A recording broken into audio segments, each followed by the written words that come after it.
il est comme ça, il vous voit. Alors il vous arrive à la taille, hein. Mignon. C'est des enfants. Il vous... Ouais, Donc ok. petites ailes, petit corps, c'est des enfants de 10-11 ans quoi. Mhm. Et du coup, Maceo, il est comme ça, il fait... voilà, on a fait une connerie, on a profité de l'attaque de Marville pour s'en aller de Tertienne parce que je voulais prouver que, ben voilà, pourquoi que les grands pouvaient sortir du village et pas nous. Mais j'ai vite compris. On s'est fait poursuivre et prendre en chasse par des sorceaux, sans nos ailes, on était cuits. Parce que nos ailes nous permettent de voler, mais pas très longtemps. On est obligé de se reposer tous les 50 mètres. Alors, Et il y en alors avait voilà. beaucoup, des sorceaux? Au moins 3. Je Je comprends. m'approche doucement du garçon. S'il vous plaît. On se connaît Je pas. connais- Il repointe son épée Bah, comme ça, tremblotant. Bah, je tends la main et je lui dis, je me nomme Lydie, prophétesse de Yor. Maceo, enfant guerrier de Tertienne. Et puis là, t'as Ilma qui fait oh, mais arrête d'être nul. Et elle pousse Maceo, et puis toi, elle te prend ta main. Je m'appelle Ilma. Enchantée jeune fille. Du coup, on veut bien vous aider à ramener chez vous. Par contre, Merian, il a dit que vu que, tu vois, il m'a donné son collier et tout, il m'a dit qu'il essaierait peut-être de nous tester un petit peu. Et du coup, il y aurait peut-être un petit test à faire au niveau de la brume. Mais du coup, on vous ramène, mais vous nous aidez un petit peu aussi. Mais le test de la brume, Myriam, enfin, moi, j'ai jamais entendu parler de test. La brume empêche les Marvilles d'aller dans notre village. Alors du coup, les Marvilles, ils peuvent que aller dans la brume, mais pas la dépasser. Et en fait, je pense que si Marianne vous a dit le test, c'est qu'il comptait voir si vous êtes des vrais guerriers, comme moi bientôt, et que vous affrontez quelques Marvilles. Les amis, il faut raccompagner ses enfants quand même. Enfin, on Oui, va pas les laisser. oui. hein. On va pas vous laisser comme ça. On n'est pas, Voilà. Ouais. on n'est pas des gens méchants. Ben, On n'est va pas des voir démons. ça. Hein, Voilà. On va les ramener. On Alors- n'est pas des Marvilles là ou je sais pas quoi. Non, non, mais alors, là, du coup, je considère que les gamins vous mènent en marchant et que vous parlez en marchant. Si vous les suivez. Oui.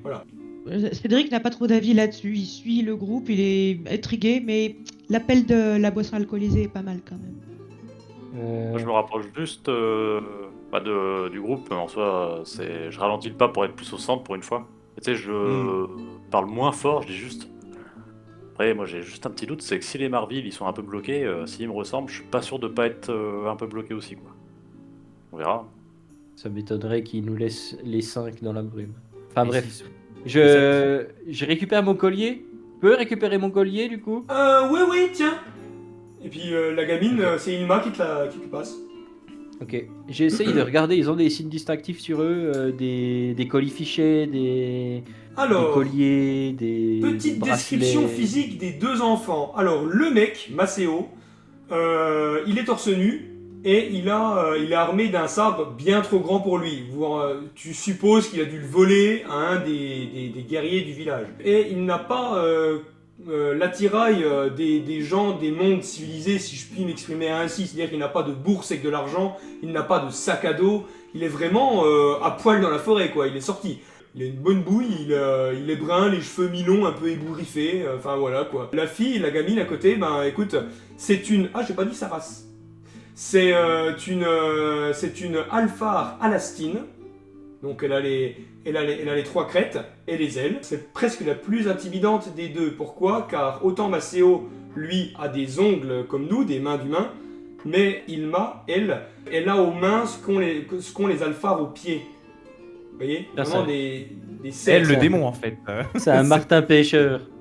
Pendant qu'on marche, du coup, je regarde les enfants et je leur dis, vous savez, je suis prophétesse de Yor, c'est-à-dire que je suis un peu la guide de certaines personnes de mon peuple. Et j'ai entendu dire qu'il y avait des guides chez vous, une certaine Cassandra et Alex, je crois, quelque chose comme ça. Là, la gamine fait alors, déjà, c'est Alix et Cassandra. Alix, c'est le mari de Cassandra. C'est le mari et la femme. Et donc, Alix et Cassandra, ce sont les guides. Par contre, tu m'as dit que tu étais prophète de Yor, mais tu Oui. peux pas être guide et prophète, parce que chez nous, il y a Solène qui nous fait un peu comme la prêtresse de Yor, qui nous apprend les bienfaits de Dieu et ses commandements. Et il y a les guides qui sont deux choses différentes. Attention, les deux guides, c'est un peu comme les chefs. Et Ah, puis là, donc ainsi vous séparez les pouvoirs dans votre communauté. Solène, elle, même si elle n'est pas considérée comme chef, eh ben je sais que les 2 chefs écoutent bien plus Solène que tous les autres du village. On peut dire que Mériandre, c'est le 4e chef. Il y a Alix, Cassandra les guides, Solène, l'élémentaliste et prêtresse de Yor, et Mériandre, le chef des soldats. Ça reste un chef. Ça reste un chef. Oui, bien sûr. Ils Très bien, vont très bien. délirer les deux. Putain. Ouais, je les aime bien, mais il fait un peu peur, la fille, quand même. Je les Bah, aime bien, mais j'ai pourtant, envie de les capturer. malgré ses mains, bah, tu sais, quand elle vous regarde avec des grandes billes hallucinées, quoi. Vraiment, son physique fait peur, mais son comportement est celle d'une enfant Oui, des plus classiques. Très Oui, bien. classique. Dites-moi, les Marville, ils sont tous, ils se ressemblent tous? Ils ont tous le même. Ouais, c'est tous La les même mêmes, apparence. ouais, et tous aussi repoussants. Et franchement, ils font très peur. Hein. Et puis surtout, ils sont à peu près le même corps que nous, mais modifiés un corps bestial. Tu vois. Je me rappelle que Mériandre nous a raconté une fois qu'il se battait à proximité d'un marais, d'un étang, et il semblait prendre le contrôle du marais pour venir empêtrer les soldats de Mériandre. Ça a failli mal finir. D'ailleurs, 2 soldats sont morts, mais je crois que c'est une attaque que ça fait peut-être 4 ou 5 ans.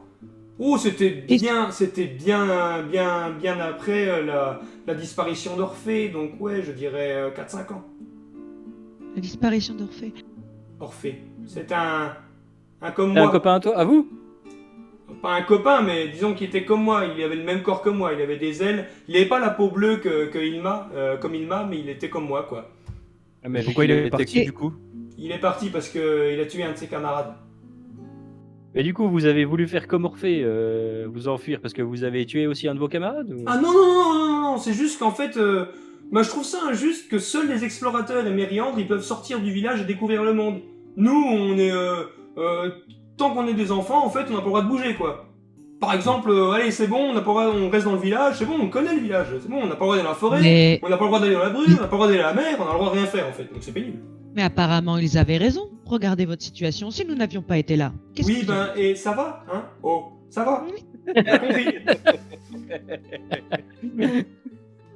Mais là... Mais du coup, pour oui. moi j'ai une petite question quand même, pendant qu'ils discutent de tout et de rien, là, avec le gamin, là. Le gamin, pas la gamine, parce que la gamine, avec ses serres, je me doute qu'elle sait peut-être pas bien dessiner ou écrire ou quoi que ce soit, tu vois. Mais du coup, avec le gamin, je lui demande si, du coup, pour se protéger des Marville, là, il n'y a que la brume dans votre village. Vous avez pas des totems, des signes, des prières, des... Je sais pas, Solène, elle vous a jamais rien appris pour vous protéger? Ben, en fait, À part Mériandre qui vous apprend à vous battre, et la brume?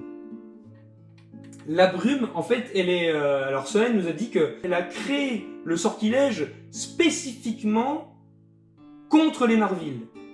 C'est pour ça que c'est une brume qui se voit pas, en fait. Ok. Elle se voit que quand on est dedans. D'ailleurs, vous allez le voir, hein, là on dirait pas qu'il y a de la brume. Et à un moment donné, on va marcher et une brume va naître. C'est Ça la combien de distance puissance de maîtresse Solène. Le test de Mériandre, ça doit être ça. Ça doit être de passer dans la brume, parce que c'est là où les Marville, eux, ils essayent de rentrer chez nous. Donc, fatalement, on va se rentrer dedans. Donc en effet, là, vous êtes au milieu des montagnes dans les canyons, et il fait... le crépuscule tombe, et un canyon, comme son nom l'indique, pas beaucoup de lumière passe dedans, donc clairement, la nuit tombe vite, quoi. Et pour dormir ici, c'est voilà, il n'y a pas d'abri sous roche, c'est au milieu du canyon ou rien. De toute façon, on va dormir au milieu du canyon. Hein. Bon, ben, on mange quoi? Parce qu'on n'a plus rien, On va nous. sortir les rats. Bah, moi, je sors la cuisse de Sorceau. Hein. Et puis il regarde, il fait ouais, les chasseurs des fois ils nous en ramènent. Il reconnaît directement. Hein. Il reconnaît directement. Les chasseurs des fois ils nous en ramènent. Les sorceaux c'est bon. On fait un feu? Vous avez du bois? Parce qu'on a rien nous. Hein. Regarde. Il casse les couilles un peu, lui. Et je range la cuisse. Et puis je sors 2 rations de... Je leur sors des rations normales. On s'attendait pas à traverser un canyon et devoir Hmm. monter un feu de camp là, donc oui, on se retrouve un peu démunis là.